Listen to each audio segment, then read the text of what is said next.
Ein Grund, warum wir quilten, ist, wir halten Erinnerungen fest. Es kann ein Muster sein, wie bei dem Quilt hinter mir. Es kann aber auch ein Motiv sein.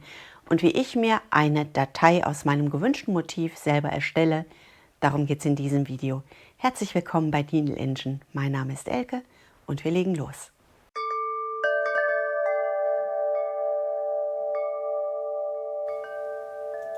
Ich möchte die Erinnerung an meinen kleinen Igel Sumi festhalten. Sumi ist mir an einem Waldrand direkt bei einer Straße begegnet und er schnüffelte schnurstracks seinen Weg Richtung Straße. Jedes Mal, wenn ich ihn wieder zum Wald setzte, wanderte er wieder zur Straße. Ich konnte mich vor ihn knien und filmen, dann änderte er seine Richtung und lief genau auf mich zu. Also nahm ich Sumi auf. Als erstes bekam Sumi einen kleinen Babyquilt. Vielleicht habt ihr die Folge ja gesehen. Und Sumi mochte seinen Quilt. Er konnte sich in verschiedene Versteckmöglichkeiten eingraben, die dieses Quilttäschchen bot. Und er konnte versuchen, diese gequilteten Linien wieder hochzuziehen, was nicht wirklich geklappt hat. Aber irgendwann, ziemlich schnell, wurde das Ganze dann doch zu wenig und zu klein. Und er versuchte auf Wanderschaft zu gehen, was in diesem kleinen Auslauf doch nicht ganz so gut ging. Er kam sehr schnell an seine Grenzen. Also stand der erste Spaziergang im Freien an.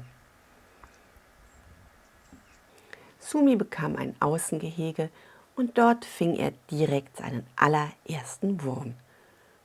Er scheint sich in seinem Außengehege sehr wohl zu fühlen und so wird es für mich Zeit, dieses Kleinkind-Igel-Stadium als Quiltmotiv festzuhalten.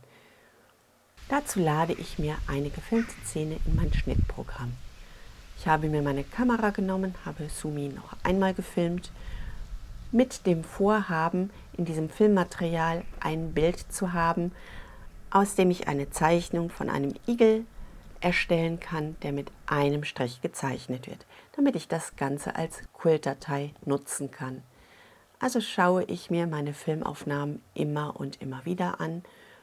Und wenn ich glaube, da ist etwas dabei, mit dem das funktionieren kann, erstelle ich ein Foto. Und aus meinen erstellten Fotos suche ich mir nachher die beste Datei heraus. Und diese Fotodatei, die lade ich mir in ein Zeichenprogramm. In meinem Zeichenprogramm kann ich auf unterschiedlichen Ebenen malen und zeichnen und so fahre ich einmal alle markanten Igellinien einfach nur nach. Wenn ich das habe, nehme ich das Igelbild weg und erhalte eine Umrisszeichnung meiner dargestellten Linien. Das gibt mir aber nichts weiter als die Proportionen. Also lade ich erst einmal das Bild noch einmal groß ein und zeichne das Gesicht ein bisschen besser nach.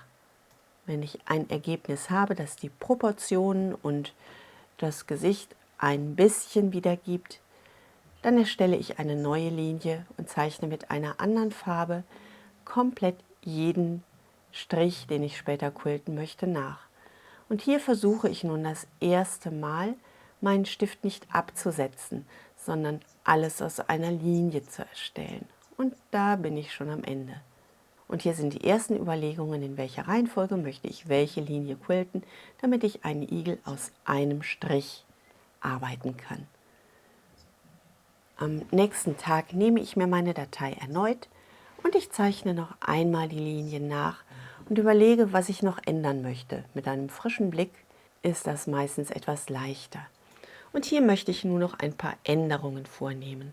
Das Igelauge ist eigentlich nur schwarz und dann sieht es auch nicht so comichaft aus.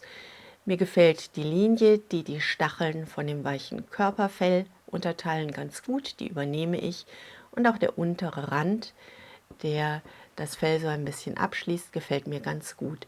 Die Ohren, die sind ein bisschen zottelig, das heißt, es sollte keine gerade Linie da sein. Und die oberen Stacheln mögen für einen großen Igel funktionieren.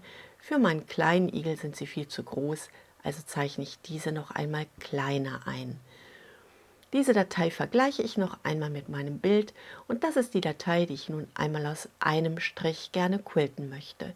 Später möchte ich das Ganze vielleicht auch noch mal applizieren, Also zeichne ich einmal diese schwarze Fellfärbung noch mit ein, um einmal zu sehen, wie das Ganze funktionieren könnte. Das werde ich aber zu einem späteren Zeitpunkt noch gut ausbauen. Nun möchte ich erst einmal versuchen, das Ganze aus einem Strich zu quilten. Das Video dazu wird in der folgenden Woche kommen. Ich wünsche euch jetzt eine wunderbare Woche, bleibt gesund und glücklich und denkt daran, was immer auch passiert. Einfach weiter quilten. Bis zum nächsten Mal. Tschüss!